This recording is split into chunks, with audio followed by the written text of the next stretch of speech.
Now I will show you some other types of files that are available. So if you can see your alright, so we have other folders like /dev and /proc. Okay, so there you can get to see some other types of files. I'll show you now. My VM is starting. So there you can get to see block files or block device files. We can see other files, other types of files as well, like piped files and character device files, like that. So there are different kinds of files. In fact, every device, every device is represented as a file. There is a corresponding configuration file. So while interacting with that device, the corresponding configuration file has to be modified. The corresponding driver file will come into the picture, and that will try to act as an interface in between the you and the device itself. All right. So 1 second, I'll show you those files. So here itself, if you can see, I hope I'm audible to everyone. Can just one of us, can you please confirm? Okay, thank you, I got it. All right, so here if you can see, there is a long listing of the files under the directory called /dev. Okay, so here there are multiple device files that are being listed. Here you can see the file that starts with C. It is a character file. All right, and you can see linked files, small l, they are linked files.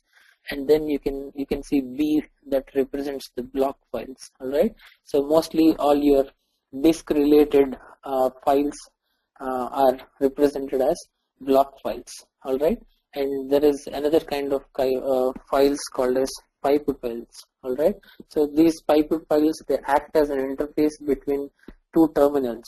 That means you can send a message from one terminal and it gets broadcasted in the other terminal. We'll see that as an example. See, most of the time, other than your normal files, text files, scripts, directories, and then linked files. So these are primarily the kinds of files we'll mostly be working on. All right, so rest of the file types are just for the sake of understanding. So if you take a device file, block device file, so the best example is your disk related files that handle blocks of data or chunks of data. So they have a different notation called as block files. All right, when you try to interact with the disk, automatically the corresponding driver will come into the picture. All right, so similarly, there are for every driver there is a separate block file associated with it. 1 second, I'll show you an example here about one of the type of the file called piped file. All right, TTY is your terminal.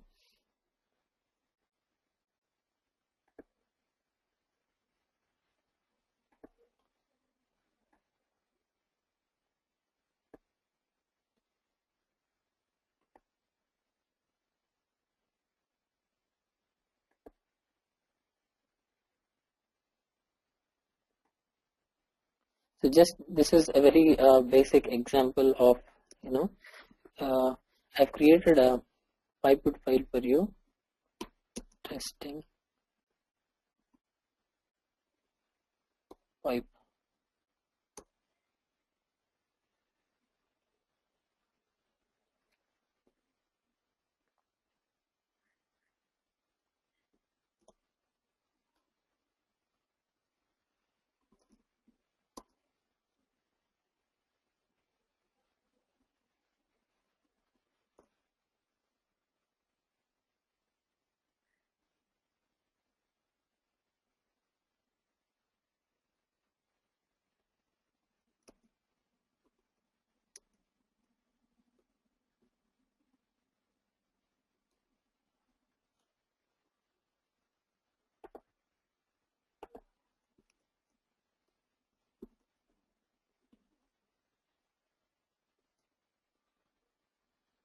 Okay, so if you observe here, right, so it's almost like whatever content that you pass it to this type of file, you can observe this slash temp pipe. I mean, I've just given the general pipe as the notation. So here this is a piped kind of file. All right, so this is the file I've created. I mean, usually we don't create such kind of files, so there is a different example altogether here. Here what he has done is he has echoed to something called slash dev tty. So even that is one kind of,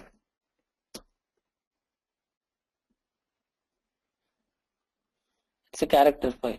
Okay, so basically whatever content that you pass it to these kind of files, what it does is it's like temporarily it will keep the content, and if you try to access the same file again from a different location, it will try to give you all those content.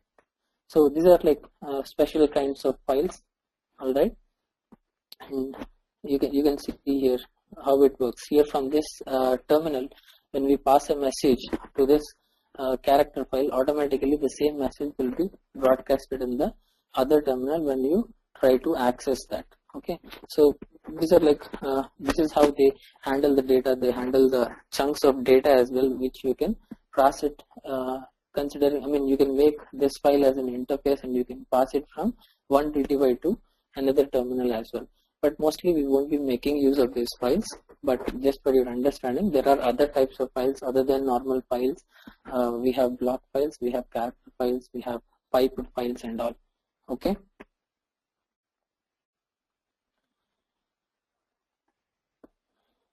so these are some of the examples.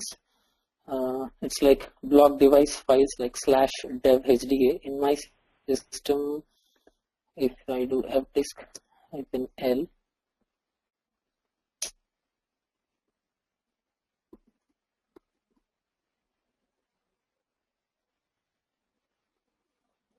okay, so here slash dev SDA1 and then you have SDA2.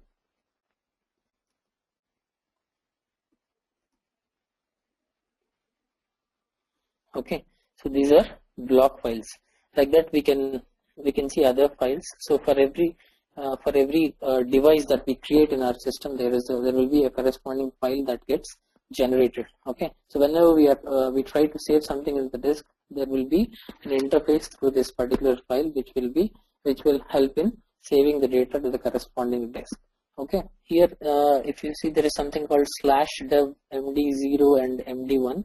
So these are related to logical volumes that we create in the system. All right, so either logical volumes or something.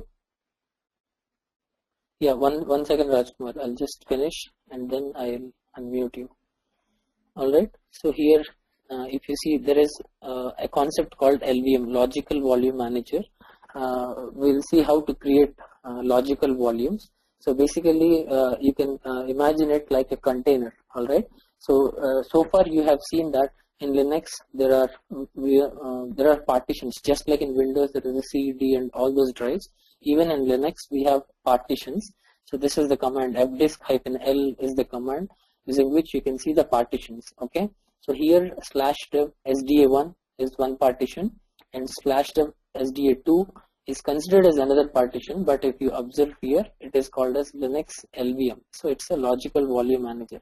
So you can consider this as a container that hosts sub-partitions. All right, so there is some restriction to the number of partitions that we make. So rather than limiting ourselves to the number of partitions, what we do is, so we create one primary partition and then we go on with the LVM concept, so which we'll see later, wherein we create a container inside which we can create n number of partitions, sub partitions. Okay, so these partitions, so these kind of files are represented as MD01 like that. Okay, and then these are terminals. You can open in the UI, you can open n number of terminals and simply type tty command and see this list of terminals that get created. And another one called as /dev/none. Usually this is like a black box. Okay, so wherein usually this is used in kind of applications where whatever output that comes, right, parallelly you want to save it someplace, or you want to completely delete it from the system.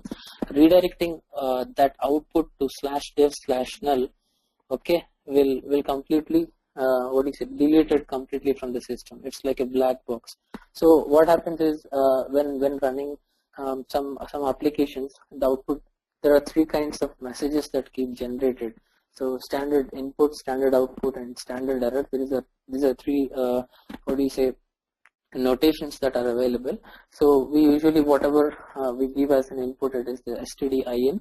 So when you execute a command, I'll give you a quick example to understand this. All right. So when we are running something, right, so whatever output comes when it is displayed to your screen, so that is your standard output. Okay. And apart from this, if there is an error associated when you execute a script or a command, that is called as the standard error that comes to the screen. Okay. So the reason why I'm talking about these three parameters is what happens is when running some scripts or applications, so whatever that comes to the screen, rather than displaying that output at the screen, we redirect that content to /dev/null so that it is completely lost. So there are two ways. So when executing scripts, okay, so you might want to log the output whatever comes. So among that, there can be standard output, there can be standard error as well. All right. So you might want to redirect standard error to a file, and whatever standard output comes, that is something you are already aware of. So what you do is you redirect that to /dev/null. So that would be lost. Okay. So that is one kind of file. Okay. So like that, we have different types of device files available in the system. And regarding /dev/null usage of this, I will show you. I will come up in scripting topic. So I'll write a script wherein we can redirect the standard output of file. We can store that just like creating logs, and we would also redirect the content to /dev/null. All right. So after going through the files which are present under /dev, the next one we will cover is /proc. We'll come to the /dev part later. So if you observe /proc, you can you can see this on the screen. There are a lot of folders, particularly marked in blue, right? Let me tell you. I'll give you an example of this. So all process related, /proc stands for process related files. Okay. So I'm just, I'll explain this command later. What I'm trying to do now is, I'm trying to I'm trying to list a set of processes in the system, and I will show you the corresponding process ID as well. All right. So what happens is, for every process there is an associated process ID, and for every process ID there are certain parameters. Okay. So those parameters are present in a text file, and there is a under /proc, which is the process related directory. Under that directory, so with so whatever process ID which is there, so with the name of the process ID, folder gets generated. The moment you run a process, there is a folder that gets. Okay, I'm sorry.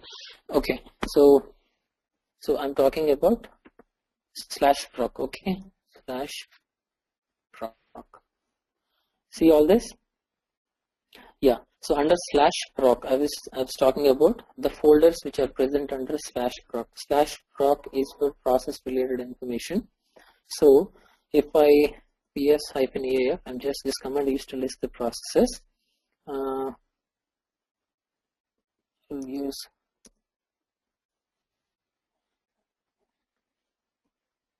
go for the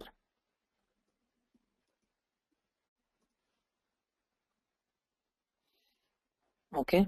So if you can see, this is the corresponding process ID that got generated. Okay. So here, if you observe, right, corresponding to this process ID, there will be a folder.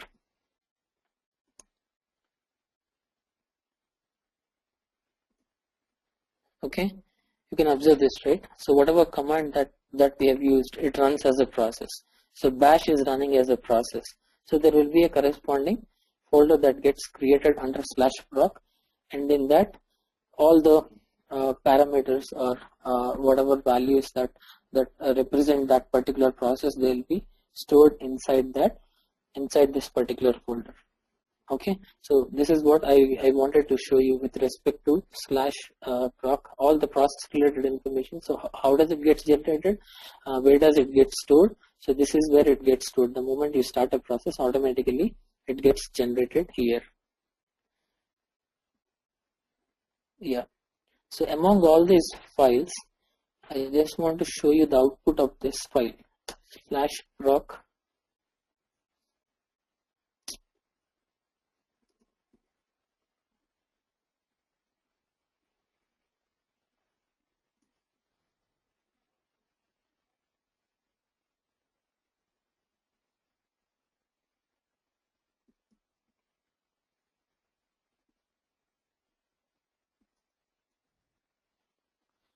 Okay, so this particular file, it defines the limits for that particular process. Okay, some of the hard limits and soft limits are present here. Usually if you're running a particular application, okay, so there will be limits that are being set for that application. So the number of files that you can use, the maximum number of files, the maximum amount of space that you can use, like that. You have all the parameters here. Say if you want to modify any of those parameters, you need to make the changes here. All right, so this is why these files are important. So this is the one of the important use case. I'm not going deep into all the other files that are present under /proc, but how they are generated. So the moment a process gets started, there will be a folder with the process ID under /proc. You can go to the inside that folder. You can see all the parameters depend on different files inside that folder, which is generated with the process ID. Okay.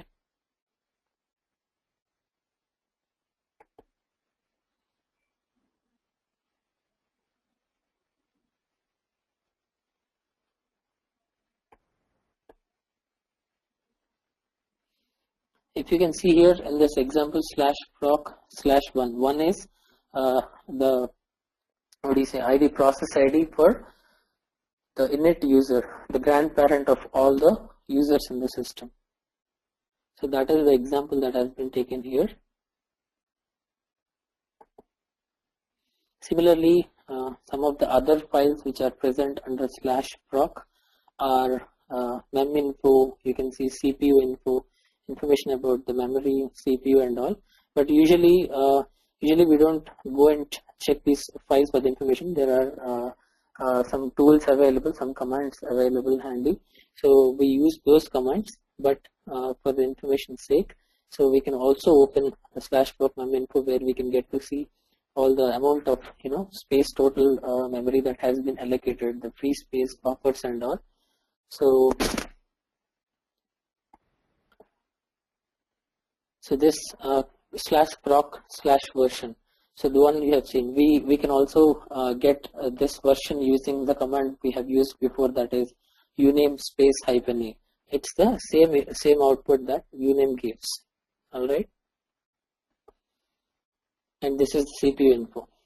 Okay, so there is another command that I'll show you that is called as top, that gives the instantaneous status of the processes that are running in your system. It also shows you the memory information and also the CPU information.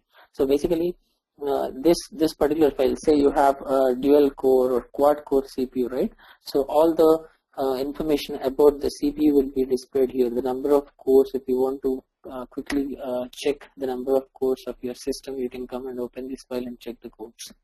You can also check using the top command as well. I will show you that in some while. Okay, the next one is /proc/partitions. So let's see that in my system.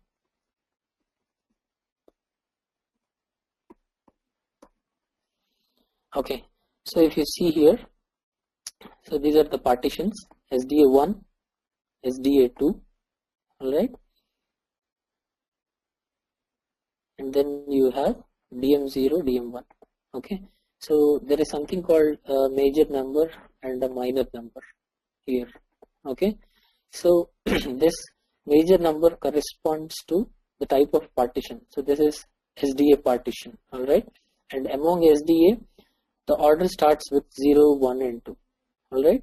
So 8 represents the kind of partition, and then 0, 1, 2 represent the order of the partitions, SDA, SDA1 and SDA2. Similarly, if you observe here, so this is one kind of partition, and among these two partitions this is 0, 1. If you create another LVM here, it will be DM-2, and then the major number would remain the same and the minor number will be 2 for it.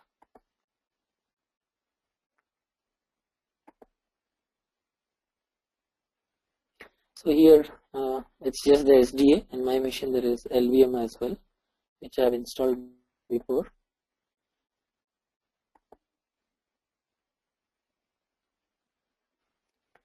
Alright, so here some other files. If you see here /proc /sys/net IPv4 IP_forward.